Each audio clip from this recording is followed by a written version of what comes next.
पूर्णानन्दरसानुभूतिसहित स्मेरप्रसन्नाननम् पूर्णेन्दुप्रभमात्मबोधनिलयम् शान्तं निरीहं परम्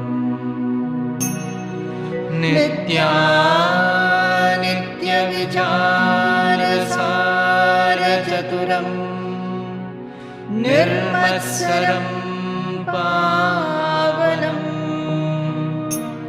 श्रीभूमानन्दमहं नतोऽस्मि कलितानन्दं परं श्रेयसे. When you know more about yourselves, more about the infinite resourceful nature of your inner presence, I think your life will become a totally different one. You will not fear, you will not unduly desire, you will not court or allow constrictions in the mind, preferences, prejudices, competition, jealousy, all kinds of hate and hateful emotions. Everything vacate. You become a pure, lotus-like person. Lotus-like person.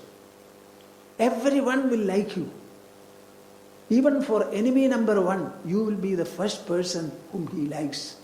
That kind of an elegance you will be able to cultivate. Get rid of the constrictions of the mind, the limitations of the mind. Understand your infinite potential within your body, held by the mind, held by the intelligence, held by the soul. Every time you say, I am the soul, I am the soul, the only thing that can perhaps exemplify me is SPAC, space. I am not like the earth, I am not like the water, I am not like the air, all of them are limited. I am not like even fire, I am the space. Akashavalle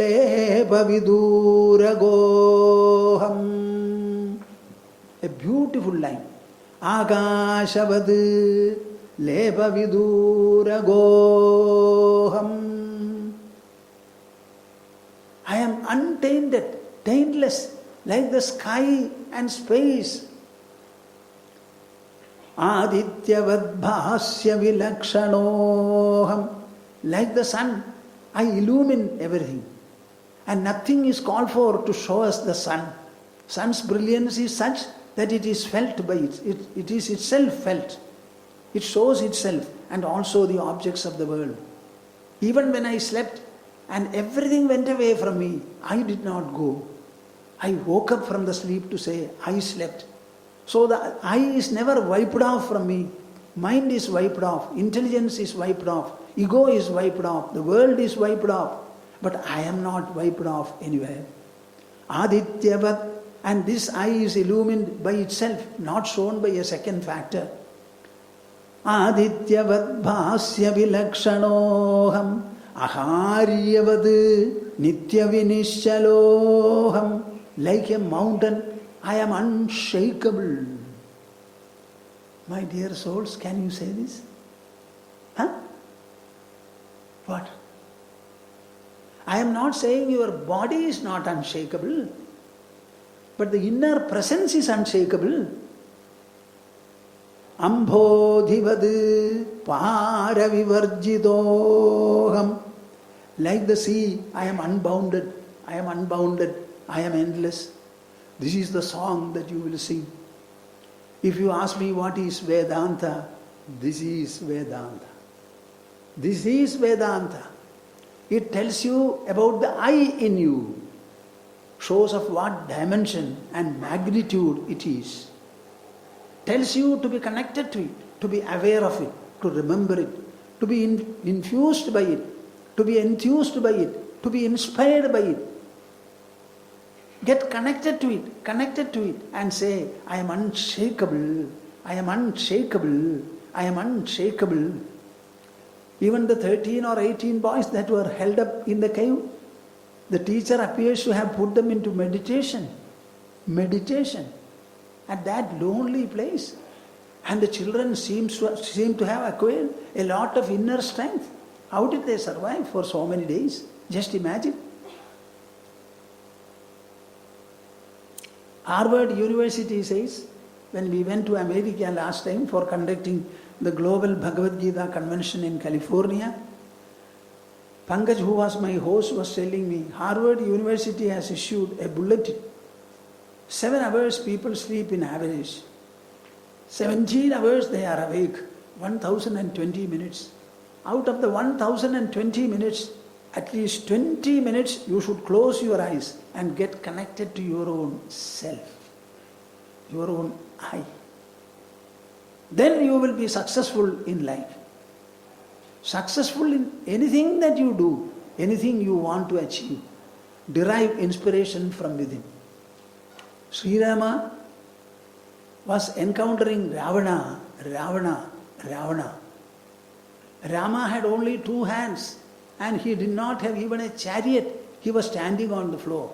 And Ravana with 10 heads and 20 hands, he came in a golden chariot. Yeah, can you imagine the inequation between the two? And then they were fighting. At one point of time, Rama was discharging arrows at Ravana, 10 heads. So he cut one, it fell.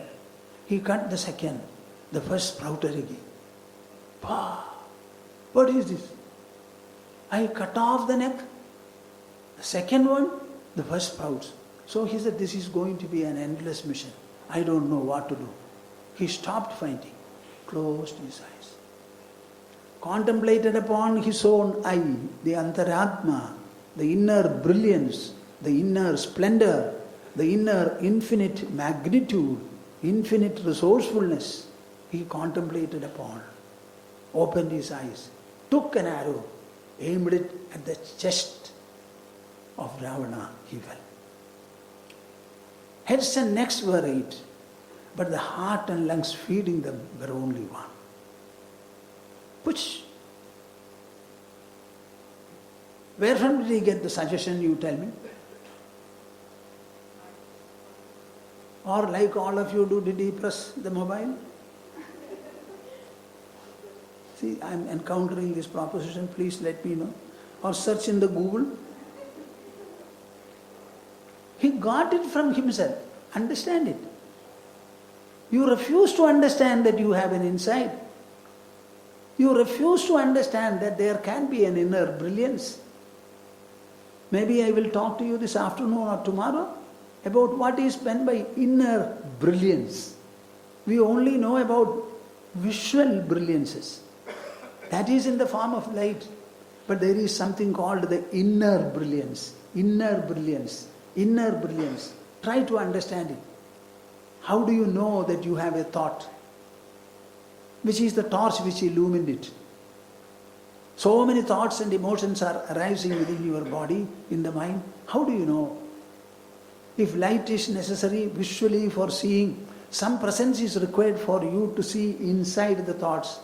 There is an inner brilliance. Vedanta tells you to understand it more, to be connected to it always, and to be a recipient of ceaseless, timely, helpful, and even infinite resources to make your life effective, achieve greater and greater degrees, and go forward. There should be no time in your life when you say, I am tired, I cannot assimilate the impact. Any impact of your life, you must be able to assimilate. When you assimilate it, it becomes enrichment. And every day should be a day of additional enrichment for you. In the outside world, you may have plus and minuses. But in the inner world of yours, within the body, no plus and no minus. It should always be progressive, reinforcing. There is a way of doing it. I thought I will tell you about it. Why don't you contemplate upon your own inside and the inner dimensions? Who else will show it for you? When your mind is aggrieved, Will Coca-Cola solve the problem? Huh? When you have a doubt, who will resolve it? If you go to a movie, will it resolve the doubt or problem that you have? The problem is felt by the mind and the solution is delivered by the intelligence. First it is a problem, then it is a solution. What was the problem that Newton encountered? So many people picked up the apples falling from the apple tree, they ate and went away. Newton also saw the apples fall. He said, no. What?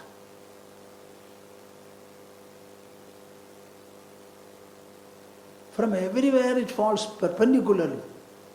Why should they fall? Can they not fly or flee? So in the falling there must be a meaning, there must be a connection, there must be something there. So he started thinking. You know, he thought for 1 year before he discovered the force of gravity of the earth. What do you think? If there is a problem, that is the first gift of the mind, encounter. The solution only when there is a problem. For Newton it was a problem, it was a mystery and he wanted to resolve it. He went on thinking, introspecting with dedication, commitment, perseverance, ceaselessness, and he discovered. Similarly, every one of you, my dear girls, my dear boys, my dear men and women, every one of you can succeed to an enormous measure in life. There is no defeat for anybody. Even if we have some ups and downs in the external world, they will act as Philips for us in the internal world, and we will grow, nourished more and more, elevated more and more, encouraged more and more. I shall stop for the while. Was the exposure useful to you? Huh? Is it? Very good. Thank you, Swamiji. Swamiji has given us much insight on what is Vedanta and the importance of inculcating excellence in life. We would now have the next session, which is the Q&A session with Swamiji. It is nice to hear the questions. Yes. Hari Om Swamiji. Namaste. I'm also a bit hesitant to ask questions, but since it's a Q&A time, Swamiji, you mentioned the way the Vedas progressed in 4 phases. I have a curiosity which is more historical than Vedantic related question, because when we talk about the time phases, I'm just grappling. So what you said was they developed the prayers and the phrases first, and then after many years or 1,000 years or something, they came to the fact that they need to do more knowledge introspection. How come that phase was so combined in the history of India that, all those Upanishads and all that came at that juncture? What makes that connection? And after that it has not happened as such in the last 5,000 years, or people like, Shankaracharya who also did more, and what was special about that phase that it happened like that? It's just a curiosity that I have. It's not going towards your subject maybe, but just a curiosity. I could not exactly understand the question. Can anybody? Sorry, I'll try. No, somebody else. Aravindan, did you know about it? Did you hear? Huh? Huh.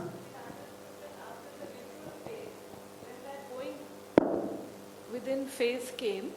So first point is she is wondering that all the Vedas, did they come at the same time?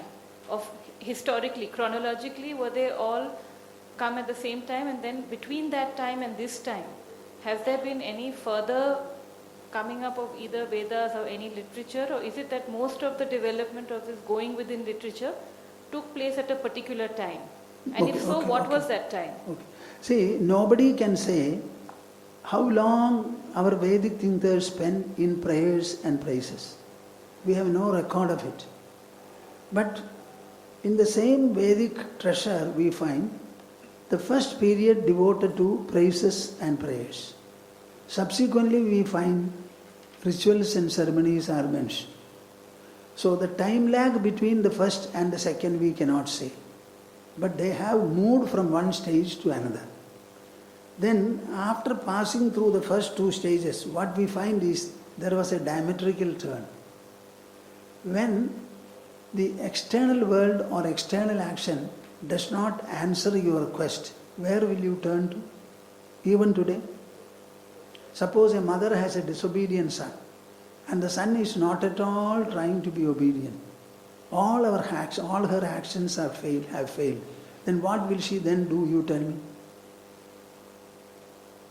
If the external efforts are not meaningful and relevant, the only course for us, as I told you about Sri Rama's fighting, is to turn inside. Because in the whole life and world, there is only external and internal. If the external problem cannot be solved externally, we only have to look at the inward presence. So a turn took place. When the turn took place, it was a very critical turn. Because everything is sourced by the mind, sourced by inside. That point I have not clarified, I will take it up for the next session. How they progressed in that line, it is mentioned there in the Upanishads. So we can say something about the call of the Upanishads. I will take it up for the next talk. So the time lag we cannot say. But after reaching the Upanishad stage, did they search or think further, if you ask me? No. It was not necessary at all. All their questions were answered, quests were met, and they were fulfilled. That is why it is called Vedanta, the end of the knowledge pursuit.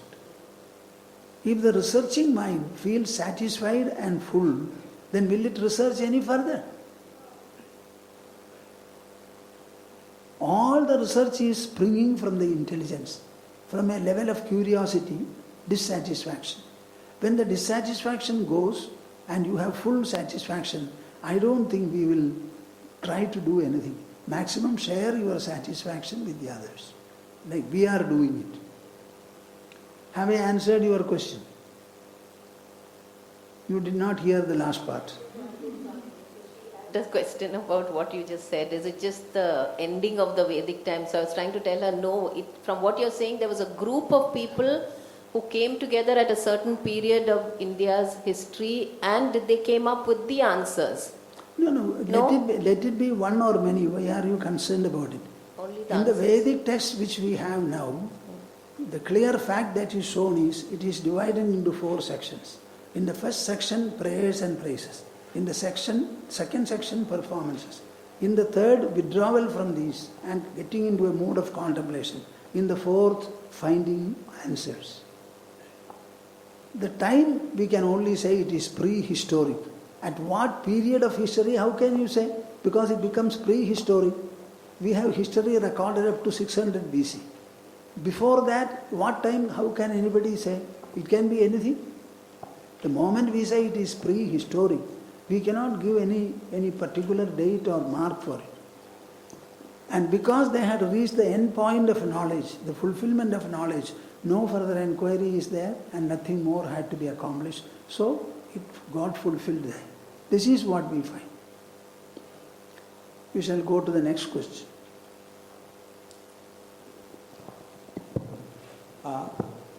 Hello, Swamiji. Thank you for your this morning's sharing. It certainly has enlightened me a lot more than I walked in here. My question relates to the word knowledge. Knowledge. We normally understand the word knowledge as something that we get out from books or from a lecture. But I get the feeling that knowledge here you're referring to when we seek something within ourselves as opposed to looking out of ourselves. So when we say we're seeking for something within ourselves and we're seeking for this knowledge of, you yourself are a seeker of knowledge and you dispense knowledge. What is this knowledge that I want, that we come to understand or are supposed to realize? You want to know what is this knowledge? Yes, what is it that we are to find? Okay, please. I told you that at one point of time, we are generally speaking about thoughts. How can thoughts arise in us? Is thought the beginning point or the end point of a process? Thought is an outcome of thinking. Thinking is an act, and such an act can arise only from an actor or a source. So there is a thinker who thinks and produces the outcome called thought. So when we inquire into the very thought process, even about the world, thought process about the world, the thought is an outcome derived from thinking process which originates from the thinker. So when you understand the thinker, then I also said, are there three or only one? Within the body, can you find the thinker, the thinking process and thoughts? So many thoughts arise. Are they placed anywhere within the body? Where is the space for it? So somehow thought is felt. Naturally thinking must have been there, and there must be a thinker. Who has become the thinker? Now this kind of an investigation takes place. That is what Vedanta is. In that investigation, you understand the very source of knowledge. No knowledge of any kind arises from anywhere other than one's own within. So you reach the source of knowledge, and that discovery or revelation becomes so fulfilling, so complete. It delivers and bestows so much of abundance that you have no scope to indulge in anything else. That kind of a fulfillment. Vedanta defines it in this manner. See whether you can catch it. Vidyade hridaya granthi, chidyante sarva samshaya, kshiyante chasya karmani, tasmin drishte paravare. When the supreme truth is fully known, three benefits accrue. One is the knot of the heart called ego is let loose. All doubts are dispelled, and all the effects of karma which apparently you seem to carry in you, all of them are exhausted. So the ego is totally untied. The doubts completely disappear. And any kind of a feeling of having to do, having done, suffering the consequence or enjoying, these things also vanish. The mind becomes like the autumn sky. In such a situation, what is there further to be known? In the autumn sky, there will be no product at all. See, our astronauts were traveling to the moon. So when they went beyond the orbit of the earth, they could not understand anything. There was nothing to see, nothing to think, nothing to find. So they had to be told, it is early in the morning, get up, go to the bathroom, wash your teeth, take breakfast, etc., etc. So in such a state, what will anybody do?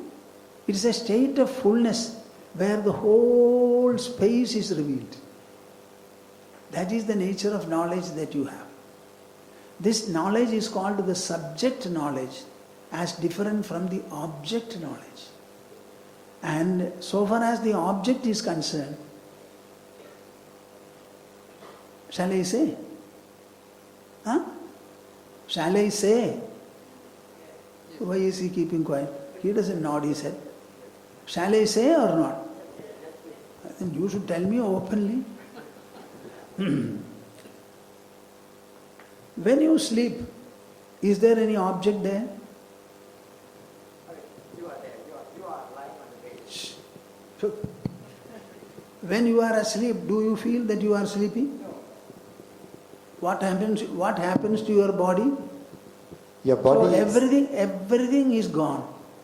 You are not gone. You wake up to say, I knew nothing, I slept comfortably.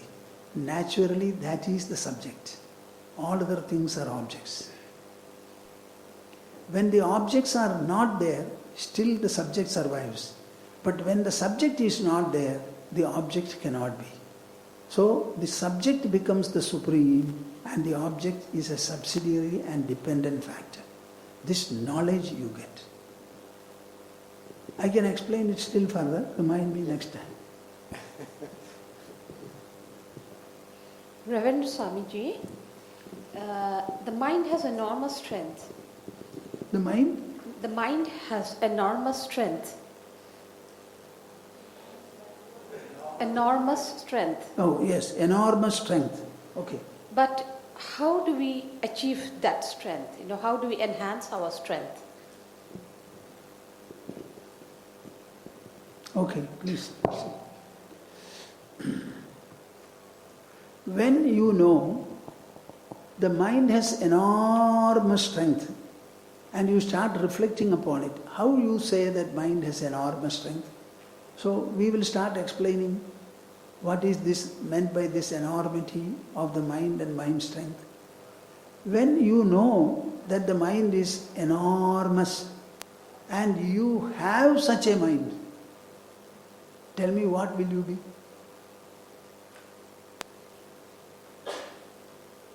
Huh? When the mind intrinsically has enormous strength and you have such a mind, does it not stand to conclude that you are also enormous in your strength? No. Such a simple thing. See, the mind has got enormous strength and you have such a mind. So you tell me, having a mind of enormous strength, will you be enormous or not in your strength? This is the simple way. It is not that you have to make the mind enormous. Mind has enormous strength.